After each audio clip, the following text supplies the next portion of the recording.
This podcast is sponsored by the Zimpapers Training Institute, a program to equip practicing and aspiring journalists with industry-specific skills in the digital era.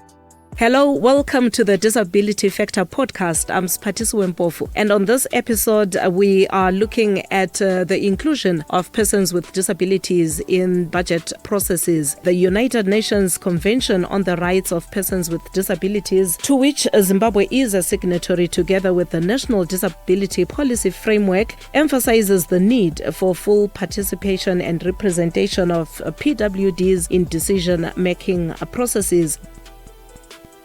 The pre-budget consultations held last week in Bulawayo offered an important platform for citizens to contribute to shaping the 2026 national budget. However, the extent to which those consultations accommodated the voices and priorities of persons with disabilities remains a crucial indicator of the country's progress towards inclusive participation, equity, and social justice. To help me with this discussion, I am joined by Liza Chorombo, Acting Director, Disability Affairs in the Ministry of Public Service, Labour and Social Welfare. To kickstart our conversation, if you can share to what extent the recent pre-budget consultations in Bulawayo ensured that there is meaningful participation of persons with disabilities in line with inclusive governance principles and the UN Convention on the Rights of Persons with Disabilities. Thank you, Siphathisiwe. Zimbabwe is a signatory to the UNCRPD and the United Nations Convention on the Rights of Persons with Disabilities, and it requires that we have close consultation and active involvement of persons with disabilities so that we have a UNCRPD compliant budget. But the same rights, the same principles are also enshrined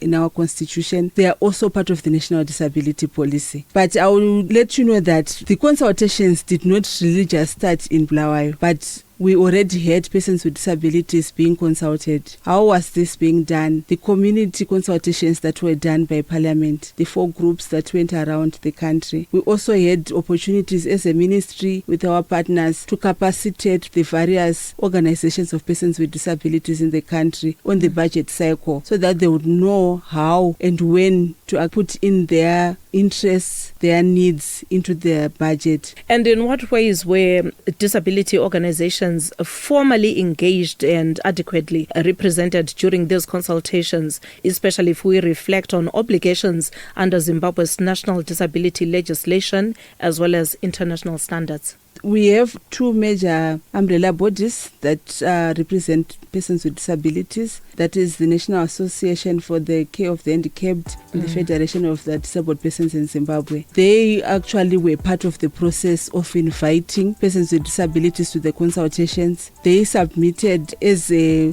consortium their budget requirements. They've also been working with the various ministries and departments and agencies through the National Technical Committees and the Provincial Technical Committees on the implementation of the national disabilities to input their requirements to the various ministries. Remember, disability is not a social welfare issue. It should be mainstreamed across all government ministries. So those meetings, those consultations have been ongoing throughout the year. As the discussions were being carried out, which priority issues did persons with disabilities raise, and how are these issues aligned with the National Development Agenda, social protection policies, as well as the Sustainable Development Goals? Various issues came into light. The social protection and disability agenda under SDG 1, no poverty. Then we also have the healthcare and assistive devices under the SDG 3 for good health and well-being, also covered under the pillar NGS2 health and well-being. Inclusive education was also part of the discussion. Free primary to tertiary education for persons with disabilities. Making sure that the employment and the economic empowerment is also accessible to persons with disabilities. Meeting SDG 8 on decent work, and also issues around data and research. Do we know who the persons with disabilities are, how many they are, and what their needs are? Then the climate adaptation era, where we have to make sure that we actually build resilient communities despite the climate impacts that we are facing. So the requirements for persons with disabilities were linked to that, making sure that empowerment projects enhance independent living by providing quotas, whether it's Women Affairs that is doing grants for women, or Youth Affairs that is doing grants for youths with disabilities, inclusive education across all sectors, making sure that there are accessible learning materials, infrastructure and furniture is also accessible for persons with disabilities, that the healthcare facilities are actually accessible, and medication for mental health is also available, making sure that we have reasonable accommodations across all sectors, and the universal design is actually implemented everywhere. That way, every place is accessible. Information is also available in all the formats that it should be available. Then also issues around funding the survey on persons with disabilities, and also the registration of persons with disabilities that would give us an ID for a person with a disability, making it easier to access service wherever they may be looking for that service. Then access to justice. How are our courts accessible? Issues around sign language interpretation. Then the key one, active participation in all decision-making levels, including from budget planning, policy development, and monitoring. Liza, considering both past consultations and this year's engagement, how effectively have the Ministry of Finance, Economic Development and Investment Promotion and other relevant line ministries incorporated disability-focused recommendations into the national budget? As I've already shared some of the issues that were being raised, but to make sure that this then goes into the budget, the Bulawayo session was now focused on making sure that Parliament got to hear from the different ministries what persons with disabilities were demanding from them. Among the participants, we had the Special Advisor to the President, we had the 2 senators representing persons with disabilities, we also even had the caucus on disability from Parliament. But what has been different this year, like I said, is that we already started the consultations way before the call was made. The budget strategy paper for this year, for the first time, on page 95, was solely dealing with persons with disabilities as a standalone, not as under gender as was done in the previous years. We've already seen how Ministry of ICT is being inclusive in their plans. We've already seen how skills audit covered a lot of issues through the budget. Already the scrapping of the assistive technologies takes in 2024 makes life easier. We also even saw the Senate President Maishno Mona talking about sign language inclusion during those discussions.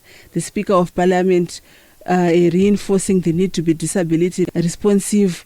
Professor Ngube also making certain that persons with disabilities are adequately covered in the budget. So if we take all those high-profile people and then their input into the budget and their promise of making sure that the disability-focused recommendations are actually part of the national budget, there is hope that this year's budget is going to be very much disability-focused. But we also need to hasten to say the previous years have been also affected by underfunding, which we hope with this much effort that has been put this year is going to be a thing of the past.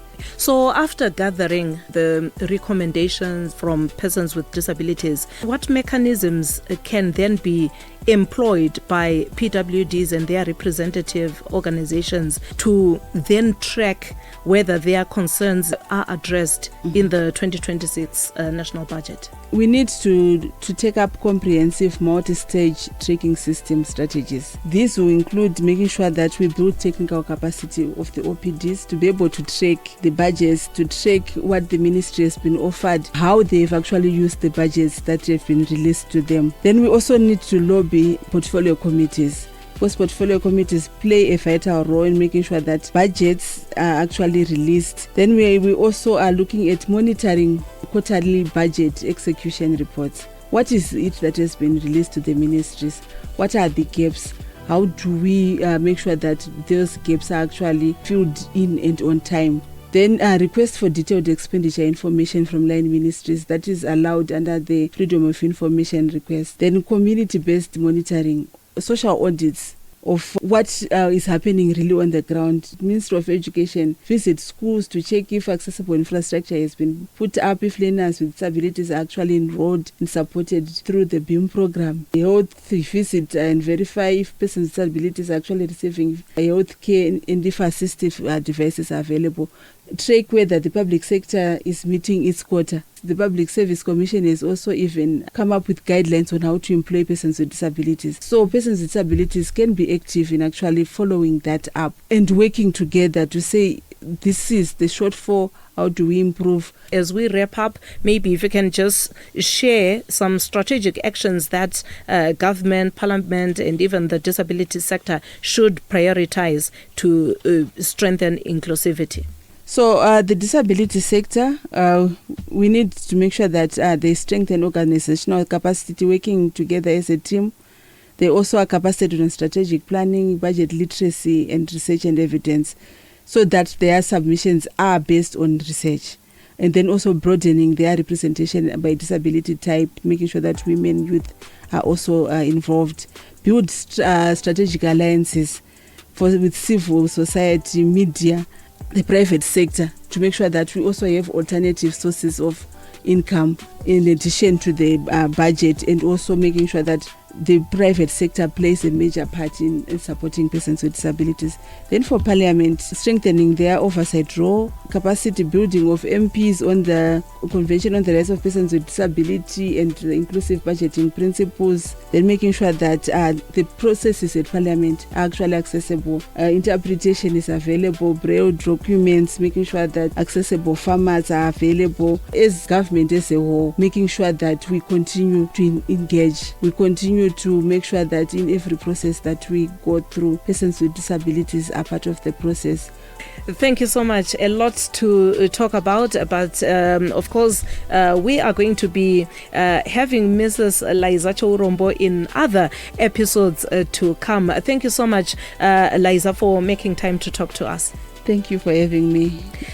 Thank you for listening to The Disability Factor. This podcast was edited by Levim Karati, produced by Nomen Muchemwa and Hardin Kurupira, and coordinated by Fatima Bulamsakwa. For more episodes, visit us on Herald online website podcast section and Zimbabwe's digital YouTube page. Subscribe to make sure you never miss an episode. Goodbye for now. This podcast is sponsored by the Zimbabwe's Training Institute, a program to equip practicing and aspiring journalists with industry-specific skills in the digital era.